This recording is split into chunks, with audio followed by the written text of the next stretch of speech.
Fashionable बहू। रेखा प्रतिदिन घंटों अपने रूम के शीशे के सामने खड़ी होकर बार बार कभी अपने को और कभी अपनी साड़ी को देखती रहती है। जब उसे साड़ी में कुछ कमी नजर आती तो तुरंत ही बदल देती। फिर वह नए नए फैशन करके मॉर्निंग वॉक के बहाने घूमने निकल जाती है।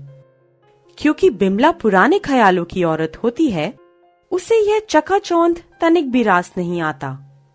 तभी बिमला रेखा को आवाज लगाती है, बहू, अरियो बहू। अभी आ रही हूँ माँ।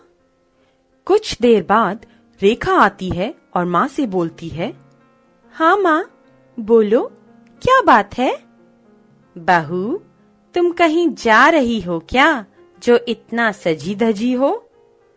हाँ माँ, मैं बाजार जा रही हूँ अपनी सहेलियों के साथ। नहीं रेखा, संदीप कुछ काम के लिए बाहर गया है। जब वह आएगा तो उसके साथ ही जाना। क्या बात है माँ? अब मैं कोई दूध पीती बच्ची थोड़ी हूँ जो तुम्हारे कहने पर सब काम करूँ। आखिर मेरी भी कुछ मर्जी है, मेरी भी कुछ इच्छा है। देखो माँ, मुझे टोका टाकी पसंद नहीं है। ठीक है, तो आ जाने दे संदीप को, मैं उसी से बात करूंगी। तुम्हारे पर निकल आए हैं। माँ देखो, ठीक से बात करो। मैं भी किसी की बेटी हूँ। अगर तुम्हारी बेटी होती तो क्या तुम मुझसे ऐसे ही बात करती? चुप हो जाओ, बस मुझे कुछ नहीं कहना। तुम बाहर नहीं जाओगी, बस। मैंने कह दिया ना। बाहरी लोग घर में आए जाएं ये मुझे बिल्कुल भी पसंद नहीं है। मैं तुम्हें जैसा कहती हूँ वैसा ही तुम्हें करना होगा। बिमला की बात सुनकर रेखा दूसरे कमरे में चली जाती है। तभी संदीप बाहर से आता है। माँ का चेहरा देखकर उसे आभास हो जाता है कि लगता है कि आज माँ और रेखा में कुछ बहस हुई होगी। तभी माँ का चेहरा कुछ उतरा हुआ लग रहा है। वह पहले उस कमरे में जाता है जहाँ रेखा सिसक सिसक कर रो रही होती है।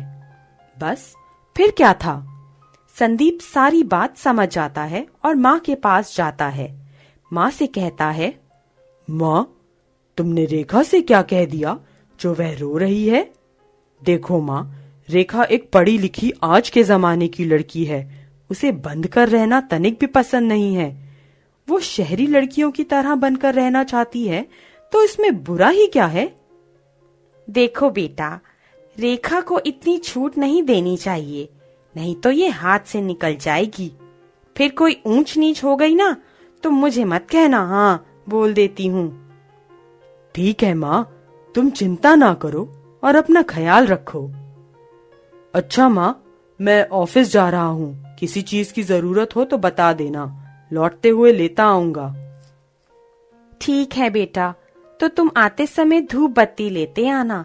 मंदिर में धूप नहीं जल रही है, 2 दिन से खत्म हो गई। तुझे बताना ही भूल गई। ठीक है माँ, लेता आऊंगा। ये कहकर संदीप ऑफिस चला जाता है।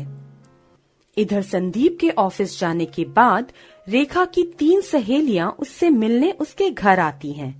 वे मॉडर्न कपड़े पहने हुए होती हैं और रेखा का नाम लेकर जोर जोर से दरवाजे पर आवाज लगाती हैं। रेखा उनकी आवाजों को सुन लेती है और अपने आंसू पोंछकर उनके लिए दरवाजा खोलती है। वो घर में आते ही रेखा को हाय कहती हैं और पास ही खड़ी बिमला को अंग्रेजी में हाय मदर इन लॉ कहकर रेखा के साथ उसके रूम में चली जाती हैं। रूम में आने पर रेखा सब कुछ भूलकर अपनी सहेलियों को अपनी अलमीरा में रखे नए नए फैशनेबल कपड़े दिखाने लगती है। उसकी अलमारी में अत्याधुनिक फैशनेबल सामान, जिसमें नए नए डिजाइन की साड़ियाँ, नए नए डिजाइन के सूट और नए नए मेकअप के सामान आदि रखे रहते हैं। बिमला मन ही मन बड़बड़ाने लगती है, हे भगवान, अब इस रेखा की इतनी हिम्मत हो गई कि पराये लोगों को अपने साथ इन बेढंगे कपड़ों में घर के भीतर भी ले आई। आ जाने दे संदीप को, आज तो इसे मजा चखा के रखूंगी। कह रही थी कि बहू को इतना सिर मत चढ़ा, नहीं तो बिगड़ जाएगी। आखिर हो गई ना वो बात जिसके बारे में मैं कहती रहती थी।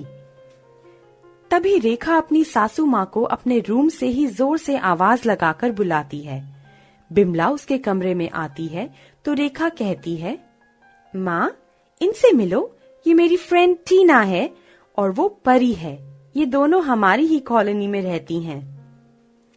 दोनों की ओर देखकर माँ अपना सिर हिलाकर बाहर चली जाती है। इधर ये सहेलियां किटी पार्टी बनाने का प्रोग्राम बना रही होती हैं। तभी कुछ देर बाद बिमला वहाँ आ धमकती है। बहू, ये सब क्या हो रहा है? कुछ नहीं माँ, आज हमारा एक प्रोग्राम है, किटी पार्टी। Kitty party? ये क्या है बहू?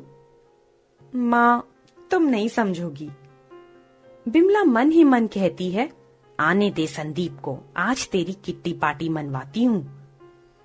अरे माँ, क्या सोच रही हो? जाओ और घर के सारे काम निपटा लो। आज अपनी सहेलियों से बहुत सारी बातें करनी है।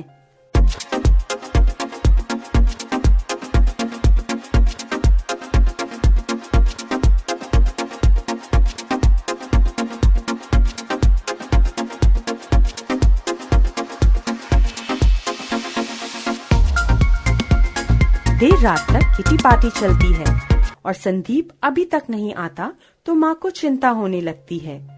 मन ही मन सोचने लगती है कि क्या हुआ, आज संदीप अभी तक नहीं आया।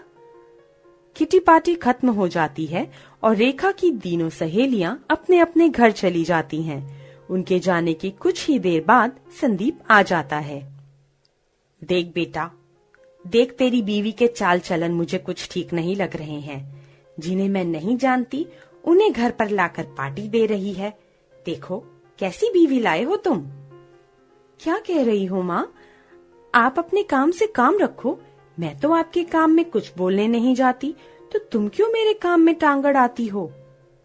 देख बेटा देख, अपनी बीवी को देख, आजकल इसका बहुत मन बढ़ गया है। देख मुझसे कैसे बात कर रही है। चुप हो जाओ माँ। अरे उसकी सहेलियां ही तो थी, इसमें इतना बवाल क्यों मचा रखा है? रेखा मॉडर्न विचारों वाली है, उसे बाहर घूमना फिरना अच्छा लगता है। देखो ना संदीप, तुम्हारी माँ ये कैसी बात कर रही है। लगता है तुम्हारी माँ का दिमाग खिसक गया है। क्या मेरा दिमाग खिसक गया है? अब बस कर बहू, नहीं तो मेरे मुंह से भी तेरे लिए कुछ निकल जाएगा। माँ, अगर आपको बुरा लगा हो तो लगे, लेकिन तुम्हारा दिमाग खिसक ही गया है। और हाँ, मैं अपनी मर्जी की मालिक हूँ, मैं जो चाहे करूँगी। मुझे रोका टोका तो अच्छा नहीं होगा। देखो संदीप, अब मैं तो इनके साथ एकदम भी नहीं रहूंगी। अगर तुम्हें अपनी माँ के साथ रहना है तो जाओ रहो, मैं अपने मायके चली जाऊंगी। हाँ हाँ, जा जा जा, तुझे रोका है किसने? ठीक है माँ, जैसा तुम चाहोगी वैसा ही होगा। देख लिया बेटा, और ला मॉडर्न लड़की, एक दिन तुझे भी बेच देगी और मालूम तक नहीं चलेगा तुझे, समझ गया ना? अरे माँ, तुम पुराने ख्यालों की हो ना, इसलिए ऐसा सोच रही हो। ऐसी कोई बात नहीं है जिससे इतना बड़ा बखेड़ा खड़ा कर रही हो। सब कुछ ठीक है। और हाँ माँ, एक बात याद रखो, जहाँ दो बर्तन होते हैं ना तो खटके जरूर हैं। हम सब एक साथ हैं और एक ही छत के नीचे रहेंगे। ये कहकर संदीप बाहर चला जाता है और माँ से कहते हुए जाता है कि माँ, खाना गर्म कर देना, मैं अभी 5 मिनट में आता हूँ। Please subscribe this channel.